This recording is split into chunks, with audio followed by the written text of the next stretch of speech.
Hi, and welcome back. So today we're going to talk about electronics. What I have here in front is two sets of electronics that I use for two different rockets. One, we're going to talk about the two-stage rocket that I'm building, which is the electronic set on the right. And then the electronic set for my rocket, my or my extreme wild thing, that I call Megatron, on the left. Very similar setups, but some slight differences. On the right hand sled for the two-stage rocket, I used a pre-made 3D printed sled that I bought from Missile Works. And then on the left hand side for Megatron, I made my own sled out of some scrap plywood. So let's talk about what we have going on here. I've used two different types of switches here. For Megatron, I use screw switches, which you see here. The screw switches are just glued to a small piece of dowel board, or it's a small piece of dowel rod that I cut, and I just glued the switch to that and to the board, and the wires are soldered in. So on this sled, I have a MissileWorks RRC2L. This is actually one of their new RRC2Ls as a beta that I got. And then on the right hand side, I have the RRC2, the standard RRC2, as a backup.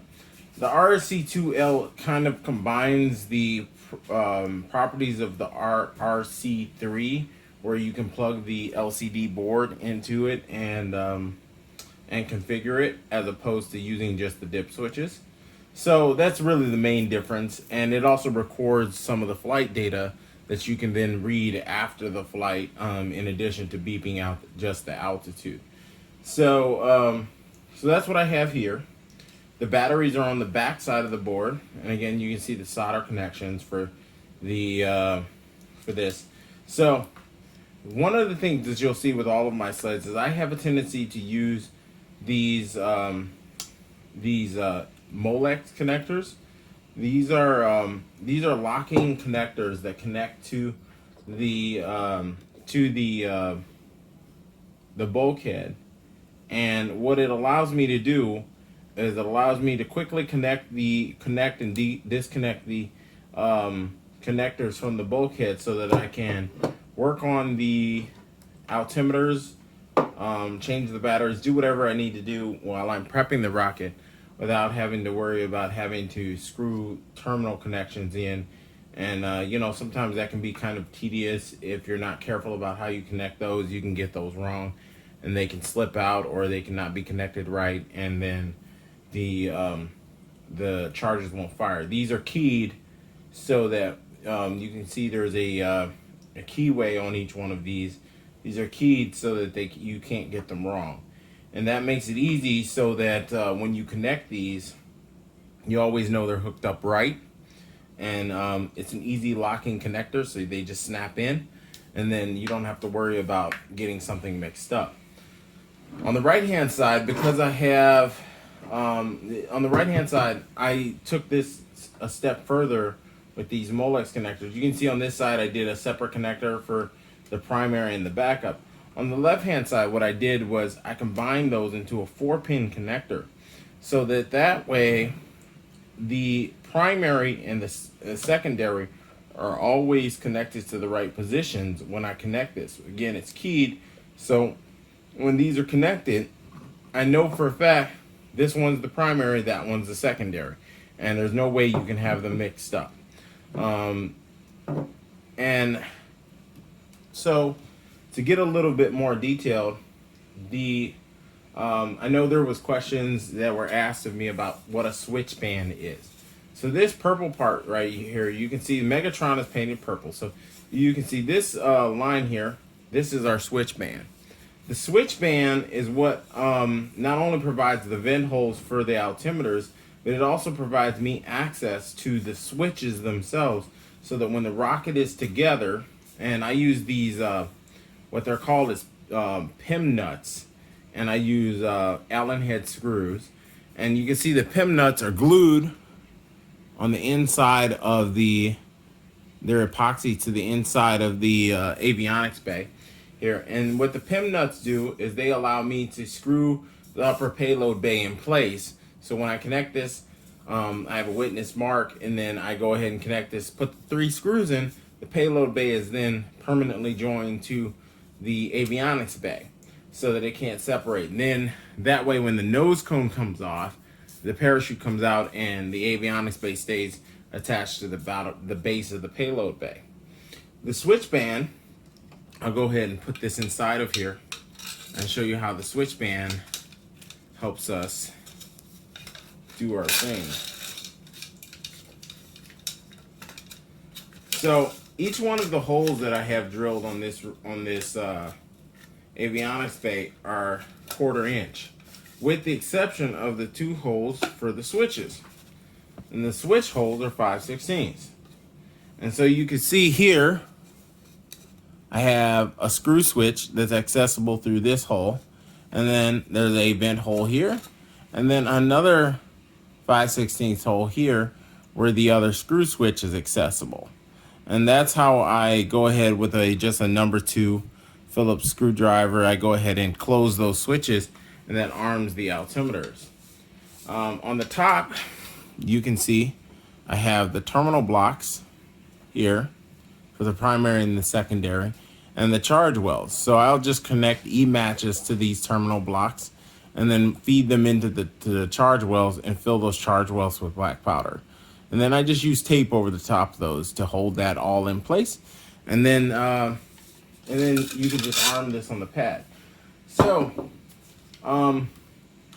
let's talk a little bit about the computers themselves. So on this rocket, I use the RRC2. The RRC2, for most like standard dual deployment, is the simplest and easiest to use altimeter. I like the RRC2 because the RRC2 uses simple dip switches for all of its settings, and let me see if I can get this to focus.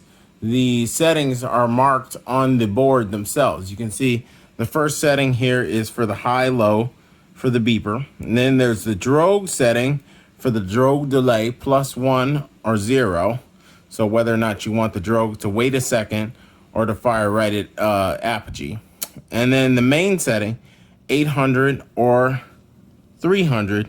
And then you can add 200 to either one of those altitudes by using this secondary switch on the end. So +200. So you can have 300, 500, or 800 or 1000, depending on how you configure these 2 switches. So that gives you 4 options for your main deployment altitude.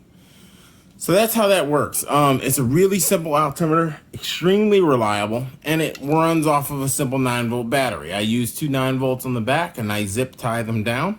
Very simple setup, and very, very reliable. So on this altimeter set, because this is a 2-stage rocket, what I have is 2 RRC3s. Now the RRC3 is a little more complex. It still has the dip switches for configuration, but the dip switches are used in conjunction with the program button here to make selections for different categories in the board's setup. So the simplest way to set this up is using an LCD controller that MissileWorks sells. And the LCD controller plugs in right here on this end here. And what it does is allows you to go and set the different altitudes for both the drogue, or for the main, and the delays for the drogue, for any settings that you want. And then it also allows you to set this auxiliary output. Now the reason I'm using the RRC3 for this rocket is because it's a 2-stage rocket and I need to light my sustainer motor. So I'm going to use this auxiliary output, which I've color coded these wires blue and black, so that I can control my ignition for the main engine. So the auxiliary output can do a lot of things. It can run a beeper for location. It can run staging. It can run all kinds of just random timers and things like that. So The most common way it does staging is with a timer, and it has an altitude lockout provision for the timer. So with the way I have these configured is so that this they are both configured the exact same way. So on the top side here, you have your main and drogue outputs. The left one is your main, and the right one is your drogue output. And those are connected to Molex connectors on the back, and run down to the bottom for your main and drogue outputs for your parachutes. The same thing on both sides. Now, the aux output, I use blue and black wires for those, and those goes to the back and run down to the bottom. On the sustainer of the two-stage rocket, there is a metal piece of brake line tubing that runs down all the way down through the motor mount to the rear of the rocket, and that way I can feed my igniters through and connect them to these auxiliary outputs. The auxiliary outputs are controlled by a timer on board the RRC-3. Now this timer is set using the LCD controller, and it has a provision for an altitude lockout, which I'm using. So right now I have these set so that the altitude lockout is 2,000 feet. The timer will initiate once the rocket launches. So it has a criteria for launch. So once the rocket launches, then it starts its timer, and then once it hits the end of its timer, it runs a comparator to make sure that the altitude is indeed above 2,000 feet. And if it is, it will initiate a 1 second power to the auxiliary output. Now you can set that to latch, so the power is permanent once the trigger is accepted. But by doing that, if you were to short that connection in the event that the igniter shorts after it ignites the motor, it could brown out the altimeter, and then you would lose your parachute, since these only use 1 9-volt battery, which are contained in the back here. So I've opted to the one-shot method for 1 second burns on those auxiliaries, and I'm going to use E-matches with a Pyrodex pellet. Pyrodex pellets are what they use for primer charges for 50 caliber rifle charges or rifle bullets and things like that. So you can buy them at Cabela's or something like that, and you just stick them at the top of the motor grain, and then you can ignite them with an E-match. That provides a really fast ignition for your motor, and so you don't have that long delay like we typically see on the launch pad, where the motor has to like come up to pressure and all of that. So the motor ignites really fast when you use a Pyrodex pellet, and that's perfect for staging, because when you're staging a rocket, normally that time interval is pretty critical. So you don't want a long delay once you start that process. So the switchband for this rocket, again, uses PIM nuts in the top to hold the payload section to the avionics bay. Instead of the 2 5/16 holes on the side for the screw switches, and this rocket uses these kind of large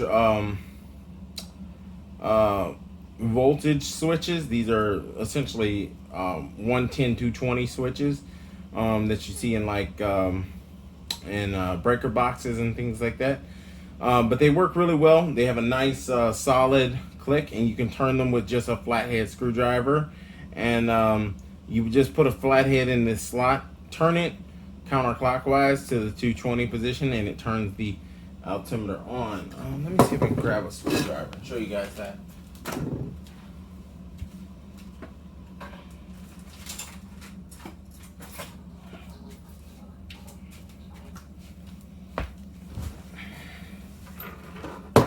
So if you turn these just quarter turn, and they arm the altimeters.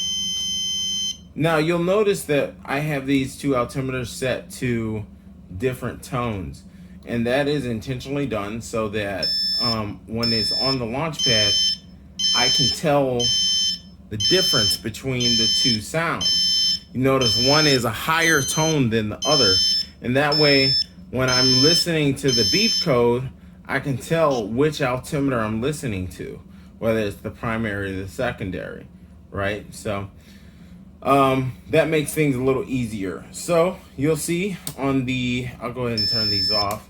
So on the front here, you'll see that when I install this, I have access to those two screw switches from the front here. And so when I position this, when I get this positioned correctly, I have access to these two screw switches through these two large holes. And then I can switch them on. Let's see if I can do this. And then I can switch them on through the hole when it's armed on, when it's sitting on the pad, right? And so that allows me to access the switches. And then of course I have my standard 1/4 inch vent holes all the way around. So I have 3/4 inch vent holes. For a 4-inch diameter rocket, 3/4 inch holes is sufficient. If you have a larger rocket like a 5/16, you might want to go, or I'm sorry, like a 6-inch rocket, you might want to go with 5/16 vent holes, like 3 5/16 vent holes. As long as you have a decent amount so that you get a nice equalization of pressure, then it's pretty much it pretty much doesn't matter. There is an argument that there can be too much ventilation in the avionics bay. Generally, I feel like those arguments are pretty unfounded.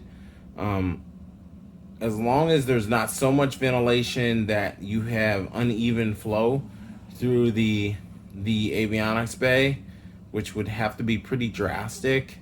The avionics bay can be vented pretty much as you want. If it's not vented enough, that will definitely cause more problems than if it's over vented. So I always err on the side of having more ventilation than I probably need, just so that you have a nice, equal, smooth transition. It really is more important when you drill these holes to make sure that you sand the inside of this so that these holes are nice and clean. You want the airflow coming through these to be nice and smooth. If you leave that kind of like furry fiberglass leftovers there, fiberglass fibers on the inside of here, if you don't sand those out, then what you tend to end up with is some uneven flow, and that can definitely cause problems with your flow in the avionics bay. So yeah, that pretty much covers it. It's a pretty standard setup. One thing I'll talk about with wiring, you'll see with this setup, basically I ran my wires around through these zip tie holes that MissileWorks gives us, and I run them to the back, and I twist my wires together to kind of keep them organized. I really recommend using different color wiring. Wires for ejection charges don't really matter whether the positive or negative is connected to these terminal blocks. It doesn't matter really.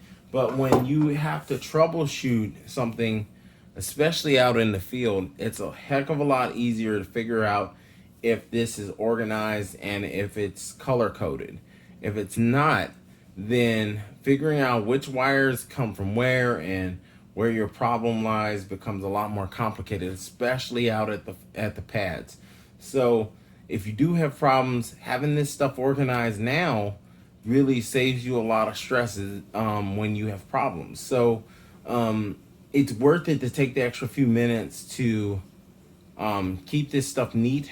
Take your time when you're putting these avionics bays together. One of the things that I can't stress enough is when you attach these wires to these terminal blocks, make sure that you don't have a ton of excess exposed wire and things like that. Those are potential areas for shorts where something can come in contact with that bare wire and cause a short in your circuit. So things like that, take the extra time, cut the wires to the right length, strip them to the right length, and make sure that each wire you install, you give them a tug and make sure that they're secure in these terminal blocks. If you do those things now, you almost guarantee yourself to avoid problems later. So the neatness that you see here isn't just for appearance, but it's also for just simply avoiding issues with the with performance. I very rarely have issues with my electronics, with my rockets, and I like to believe that partly that's because I take the time to make sure that when I set my avionics bays up, I do it in a neat enough fashion so that we can avoid potential failures in the future. So it doesn't matter what colors you choose, but try to be consistent. Use a system that works for you and stick to it. Be organized, and it'll save you a lot of stress and hassle going forward. And hopefully you'll get some really good performance out of your avionics. Dual deployment and staging can be really stressful, and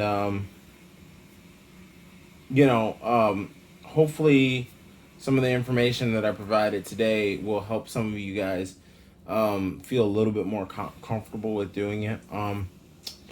This sled I made just out of a couple of pieces of plywood. I just epoxied together. I really hate making these. Getting the measurements right and getting the holes drilled right for the rods and everything is a real pain. It's really kind of hard to get it set up the way I want to. These 3D printed sleds, some people may think this is cheating, but frankly, these things are worth their weight in gold. They're really easy, especially for these Missile Works. I like these Missile Works altimeters. I pretty much exclusively use Missile Works with my rockets. They're easy to use, especially for new people, and they're super, super reliable, and they're really easy to set up. So that being said, I really like them. I use them pretty much exclusively in all of my high-powered rockets. And then they sell these awesome sleds that are really easy.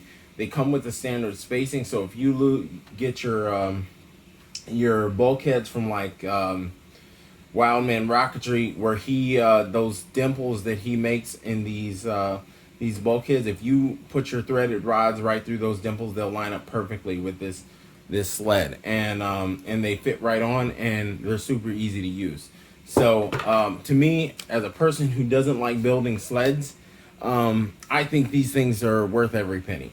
So yeah, so if you guys have questions, please put them in the comments, and I'll do my best to answer them. I know this video probably didn't cover everything, but hopefully it gave you guys a better understanding of how I set up the avionics for these rockets and why. And yeah, again, I'm pretty new to this, so please excuse any rambling and whatnot. I'm trying my best to make these videos as understandable and concise as possible. But yeah, I'd love to hear your feedback. And again, if you have any questions, please let me know, and I'll try my best to answer them as best I can. Thanks again, and happy flying, guys.